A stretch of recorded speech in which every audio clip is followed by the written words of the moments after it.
নমস্কার বন্ধুরা, তোমাদের ডাব্লিউপি জয়েনিং এবং আজকের ডেট দাঁড়িয়ে তোমাদের কেসের আপডেটগুলো আমি ডিটেলসে আমি দিয়ে দেবো। কত তারিখে কি শিফটিং হয়েছে, কত নাম্বারে আছে, এবং তোমাদের যে জয়েনিং আমি লাইভে কালকে বলে দিয়েছিলাম তোমাদের অমুক জয়েনিং হবে, তোমরা অনেকেই দেখেছো জেনেছো।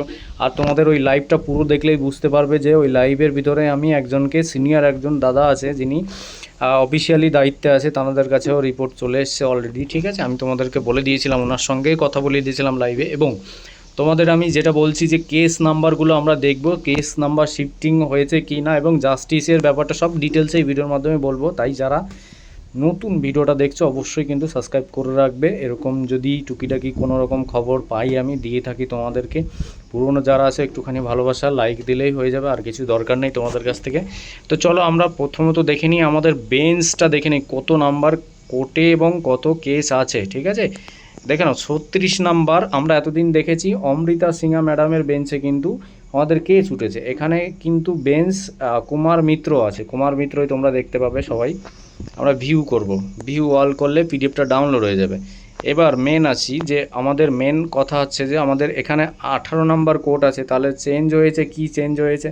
তোমরা অনেকে বলেছো যে আমাদের কোর্ট নাম্বার চেঞ্জ হয়নি, কোর্ট নাম্বার একই আছে এবং সিঙ্গেল বেঞ্চ সব বেঞ্চ একই আছে, কিন্তু চেঞ্জ কি হয়েছে? এই যে এই নামটা চেঞ্জ হয়েছে, দেখতে পাচ্ছ, অনারেবল জাস্টিস কুমার মিত্র নামটা শুধু চেঞ্জ হয়েছে, বাকিটা সবই ঠিকই আছে। এবং তোমাদের এই ভিডিওর মাধ্যমে আমি তোমাদের দেখিয়ে দিচ্ছি যে কত নাম্বারে।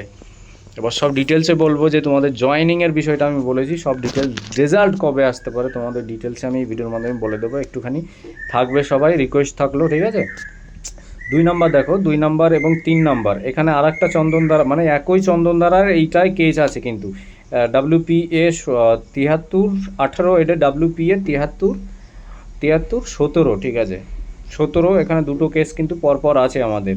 এটা কেস আছে 7 তারিখে 18 নম্বর কোর্টে, কিন্তু আবার 7 তারিখে আছে এবং ফার্স্টেই কিন্তু 2 নাম্বার 3 নাম্বার প্রথমেই কিন্তু আমাদের কেসগুলো আছে, প্রথমেই উঠলেই উঠবে। প্রথমে যদি ওডি মেটার চলে তাহলে একটু লেট হবে, ওডি যদি এডি মেটারগুলো ধরে ফার্স্টের দিকেই তাহলে পরে 1 নম্বরের পরেই আমাদের পরপরই আসবে, ঠিক আছে। তো এবার এই পরিপ্রেক্ষিতে দাঁড়িয়ে তোমাদের একটা কথা বলি, আমি তোমাদের জয়েনিংয়ের বিষয়টা বলেছিলাম যে কালকে লাইভে আমি সবসময় বলছিলাম যে তোমাদের জয়েনিং কিন্তু পুজোর আগে জয়েনিং করবে এবং হবে জয়েনিং। এবার এটার ক্ষেত্রে তুমি একটুখানি দেখে নাও, বুঝে নাও, তোমাদের কেস এতদিন 26 নাম্বার, 31 নাম্বার, 173 নাম্বার অনেক জায়গায় থেকেছে।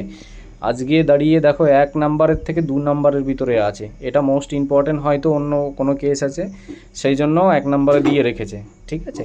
তোমাদের পুজোর আগে কিন্তু জয়েনিং হচ্ছে, এই নোটিশ বা খবরটা কিন্তু প্রতিটা ট্রেনিং সেন্টারে চলে গেছে। এবং রেজাল্ট তোমাদের কবে দিতে পারে সেটা বারবার তোমরা বলছো যে পুজোর আগে যদি জয়েনিং হয় তাহলে রেজাল্ট কবে দিতে পারে। ভাই এটা আমিও এই কথাটা তোমার যুক্তির কথা বলেছো, রেজাল্ট কবে দিতে পারে? রেজাল্ট তোমাদের পুজোর আগে বা 2-3 মাসের 3 মাস এখনও পুজোর বাকি আছে, 2 মাসের ভিতরে তোমাদের কেস আশা করে মিটে যাবে। যেদিন কেস মিটবে, ধরো আজকের ডেটে আজকে 4 তারিখ, আজকে কেস যদি মিটে যায় 5 তারিখে সন্ধ্যাবেলায় রেজাল্ট পেয়ে যাবে, বুঝতে পেরেছো? এটা হচ্ছে কথা। পুজোর আগে তোমরা ঢুকছো এটা জানি, সরকার তোমাদের নিয়ে পুজোর আগে জয়েন করাবে, সেই জন্য কেস তোমাদের কিন্তু খুব তাড়াতাড়ি সলভ করবে এবার, ঠিক আছে।